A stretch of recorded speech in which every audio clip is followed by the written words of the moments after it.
Hello, Pulp Hounds. So, I've been buying quite a few books about ghosts. I do love ghosts. I absolutely adore ghosts. And I think there's a few reasons why. The nostalgic thing. I remember loving ghost books as a kid. And I think there's a few reasons for that. Partly, it was just about the only horror I could be exposed to as a kid. My parents didn't let me read a lot of really harsh horror stuff. I used to sneak my dad's Guy N. Smith books anyway. But also, all the way through school, I'm dyslexic. And at that time, when I was at school, it wasn't necessarily diagnosed that well in children. So the short kind of little accounts of hauntings were kind of perfect for me to read and get through. And they scared me. They didn't even have to be that good. None of them were that good. It could just be in 1874, in some old house in Wessex, there was a fella and he saw another spooky man stood at the end of his bed and he had no face. And then that'd be it. Young larval me would be awake for nights on end just going, he had no face. Another thing I love about ghosts is, I think Mark Gatiss summed it up best on his episode of Uncanny Live that he did. And he said, I don't believe in ghosts, but I am scared of them. And it's kind of like our modern world has just explained everything away or romanticised everything. So people aren't frightened of vampires anymore, really. A lot of people want to be them. There aren't any kind of folk bogeymen or things to scare us anymore that science hasn't explained away, or we sit there going, it's impossible. Villagers aren't that scared of werewolves anymore. But you put someone in a creepy old house at night with no lights on and they're scared of ghosts. No matter, I don't care how stoic and kind of totally atheist they are, there's going to be a little tinge of doubt there. And that's another thing I love about ghosts. They just inject a little bit of magic back into our humdrum lives. So I've been buying some ghost books and I thought I'd share them with you today. There's a lot of kind of vintagey ones and some cool stuff and some newer stuff. So it all started, I have got quite a lot of books about ghosts and I do love reading them. But for Christmas, my very, very dear friend Mark Morris got me the new book by Sean O'Connor about the haunting of Barley Rectory. And it's very, very, very good. I absolutely loved it. And that set me off thinking a little bit about Barley Rectory. I have mentioned it in the past. It's one of the ghost cases that still scares me, and I don't know why. And in the episode of Uncanny Live that I mentioned earlier on, Mark Gatiss said the whole thing's been disproved. But I'm still a little bit there was some weird shit that went down there. So I managed to get, and Barley books are really expensive, I don't know why. I managed to get The Final Analysis by Edward Babs, which I haven't actually read yet. Some of these I've read. Some of these I'm kind of halfway through. But yeah, nice condition. And it looks like a really well-researched book. I'm really looking forward to reading that one. What else did I get?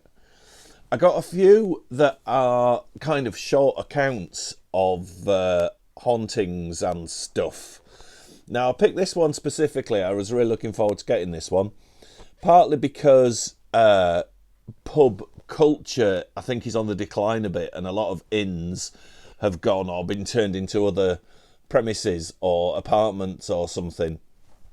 So if you do look online, you don't always find accurate records of inns that once existed.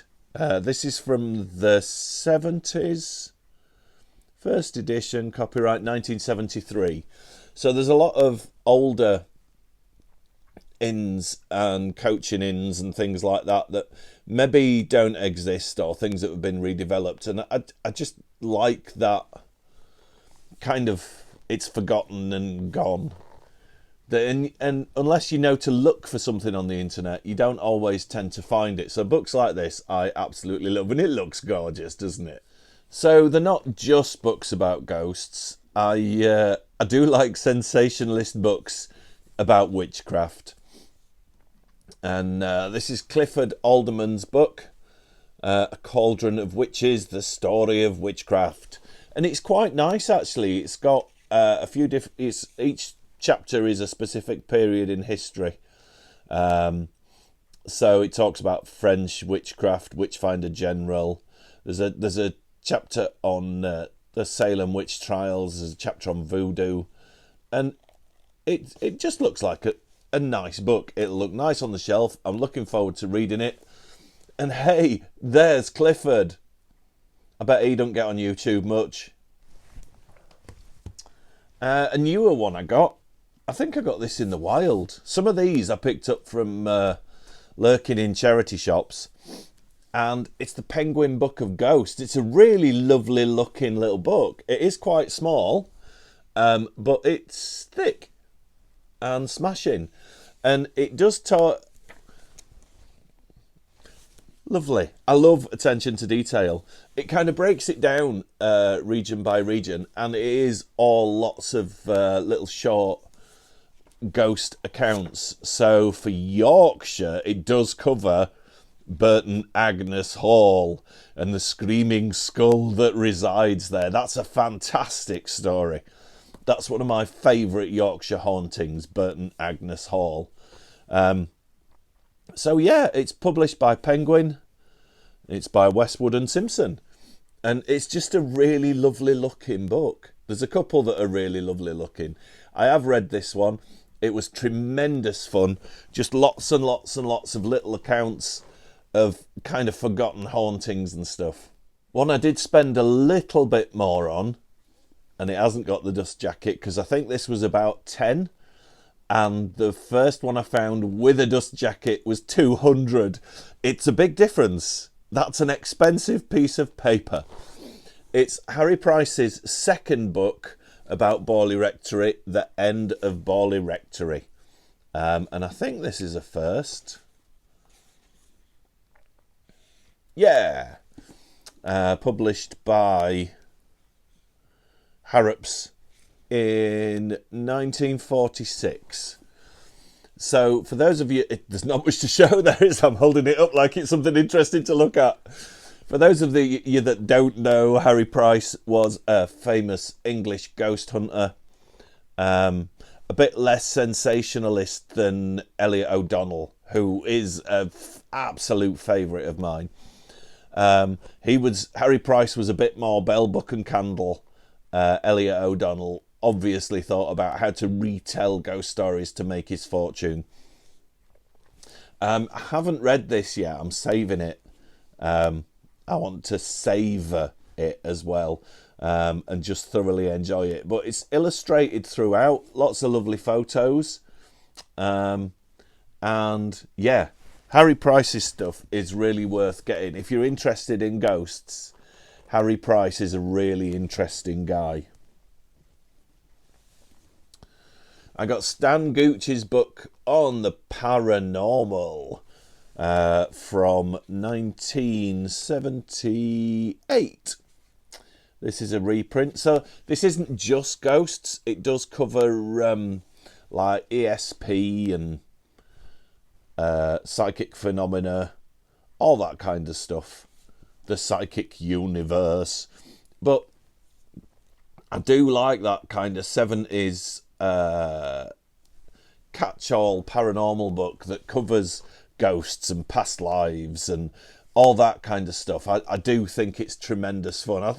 I just love the graphics on a lot of these as well. How cool is that font? It's just like stark and bold I haven't read that one yet, but I'm looking forward to that. This is a more modern one. I think it's from the early 2000s. I got volume 2 of the Encyclopedia of Ghosts and Spirits by John and Anne Spencer. I've got volume 1. And this was, you find those books that are like, it's like postage, the cost of postage plus 1 penny. But the one I like about these is that each case is given like a dramatic name and a location, and like it's all kind of cited and stuff, but they do make it interesting. And again, it's really short, kind of documented hauntings, but for some reason I can sit and plough through those. I don't get bored. Sometimes I want something a bit longer, like a book about Barley that goes into more depth. But sometimes I just want that little hit of like, oh, this spooky thing happened, and I'm like, oh. I got a couple of Peter Ackroyd books. I've not really read any before, so I thought this was a very attractive book. It's got some sticker residue that I do need to... that's not sticker residue, that's a lady ghost. Well, that's egg on my face, isn't it? So, yeah, the English Ghost, Spectres Through Time. There is a bit of sticker residue still there, though. I need to get that sorted. I just thought it was a very attractive book. I have read this one. And again, it's short accounts, kind of roughly grouped together by subject. But there's a lot of ghost accounts in this one they're not kind of like the norm, the regular ones that you always come across. I think being a bit more of a historian, they're a bit more factual than some short accounts are tremendously entertaining, and they've got that little punch of like, ooh, gives you a little chill. These are a little bit more factual, but it's such a lovely book. I really enjoyed it, and I think you can get it really cheap second hand. So that I found that in the wild, and this was next to it, Peter Ackroyd's London Under. I am a little bit obsessed with London, and I don't know why. Like, haunted London fascinates me, and the dark alleyways. Maybe it's everything. Maybe it's ghosts, and I'm quite fascinated by Jack the Ripper and all that kind of stuff. I know I'm a huge Arthur Machen fan, and he spent some time in London, and it's got this kind of rich, weird cultural heritage. I guess it's so big, a lot of weird shit went down there. But this is all about everything that is under the streets of London, people that lived there, and lost rivers and lost tunnels and forgotten places that exist underneath the streets of London. And one of my... I don't think it's a phobia, but it kind of freaks me out a little bit. It's things underground that we don't know about, and we're just glibly living our lives above ground, like oblivious surface dwellers. But deep down underground, there's something else there that's been built and constructed, and it kind of unnerves me. So I did read that, and maybe it's just me, maybe it's just a thing that freaks me out a little bit. So that's why I enjoyed that one. I managed to get a copy of the Barley Rectory Companion. Now, this is ex-library, because new, it's quite expensive. It's not one I will sit and read. It's just, it's more of an encyclopedia of everything to do with Barley Rectory. Can I just say as well, my lad's 21. He's 21. And he was home when these arrived. And he thought it was hilarious because he thought I was saying ball erectory, somewhere that you go and get your balls erected. I don't know where he gets it from. So, yeah, this is, not one I'm going to sit down and read. But while I'm checking out other books about Barley, if there's something I've kind of forgotten or just want to brush up on or want a bit more detail... that's the book that I will turn to. It's so incredibly well researched, but I would think it's a little bit dry just to sit and read. It has got a lot of the lovely... That's the £200 book jacket. I've got a couple of those. I also got Peter Underwood's This Haunted Isle, which is a fantastic book. I used to have this, and I don't know where mine went. It is, again, it is short accounts, but the slightly more in depth. They go into a bit more detail of the history of the house. The hauntings are quite well written. There's lots of lovely photographs, and it's all like stately homes and old boarding schools and places we want to be haunted. There's something so cool about like a modern townhouse in Pontefract being haunted. That's great because it kind of takes you out of that traditional stately home ghost. But there's something to be said for traditional stately home ghosts that just creep around carrying their head under their arm or something. Fantastic book. Not necessarily a ghosty one. I got The Curious Cures of Old England. That's a find in the wild. I do like things about like folk magic and healing and stuff. And one I did enjoy reading was How to Lower the Libido. Like many of his ilk, Nicholas Culpeper actively sought to lower the libido and recommended applying daisies to the genitals for the purpose, or eating lettuce. That lettuce will do it every time. You know, chaps, if you want to last a bit longer, just have a little lettuce leaf next to your bed. Crack on with that. Oh, you can go all night. Sorry, that was very inappropriate. Another 70s one. Andrew Mackenzie's A Gallery of Ghosts. It's kind of like a modern study of accounts of ghosts and stuff. It was a little bit dry.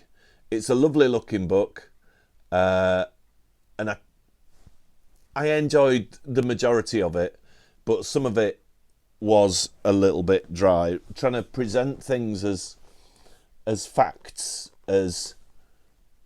so we can examine the facts, which is very important with ghosts, but sometimes you just want to read over-embellished spooky accounts of ghosts. Well, I do anyway. I got Peter Underwood's book Haunted London, because I'm obsessed with ghosts in London, as I said. This is a fantastic book. I thoroughly enjoyed this. But then again, it's probably my weird obsession with ghosts in London, and I don't quite... I like going to London. I'd like to live in London, but I haven't got any like family ties to London or anything. So I don't know why I'm kind of so obsessed with London, but yeah, that's a corker, is that. I got In Search of the Supernatural by Peter Travis. I've got some sticker removal to do.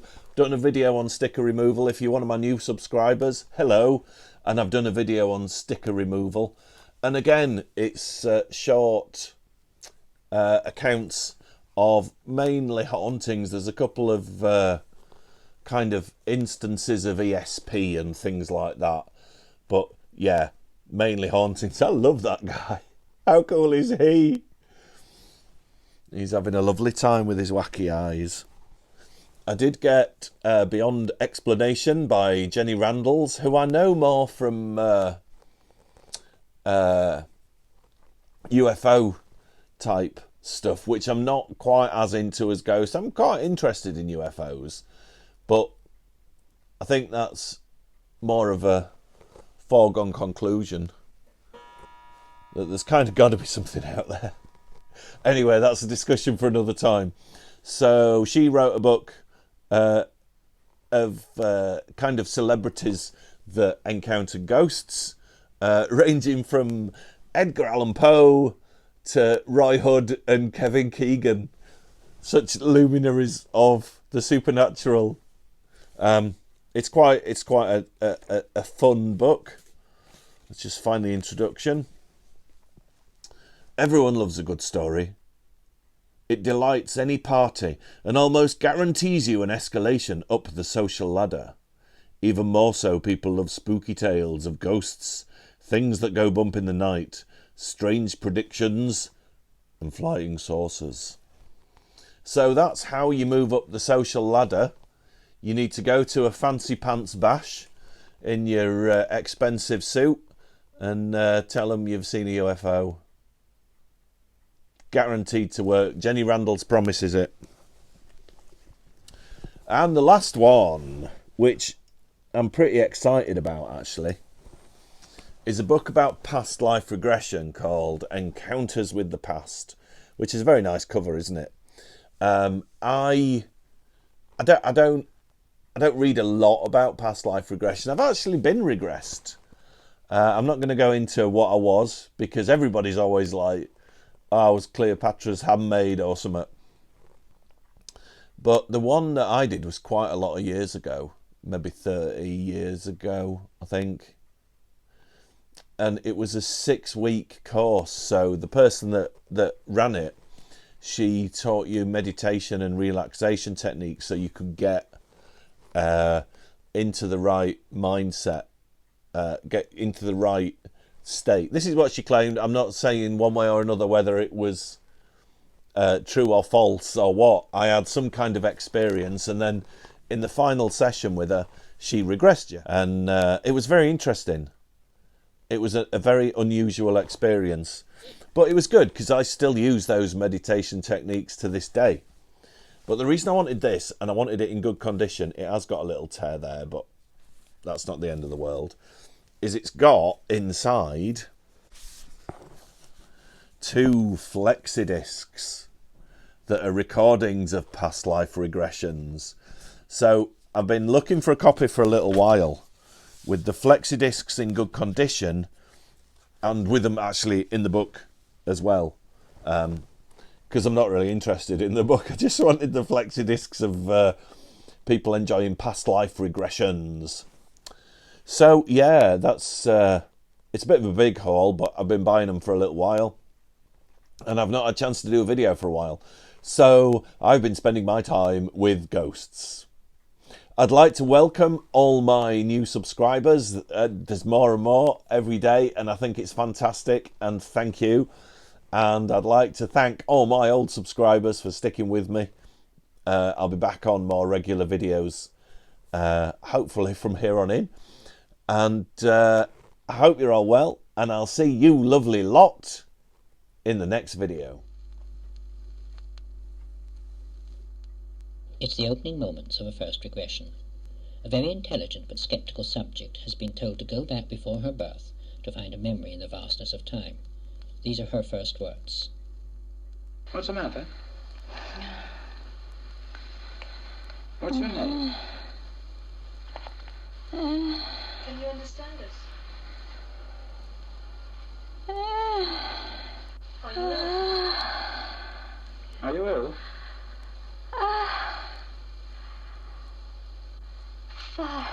Fire? 5, 4, 3, 2, 1. Ride away. Ride away. There's no doubt that what we call regression really does exist, whatever its explanation may be.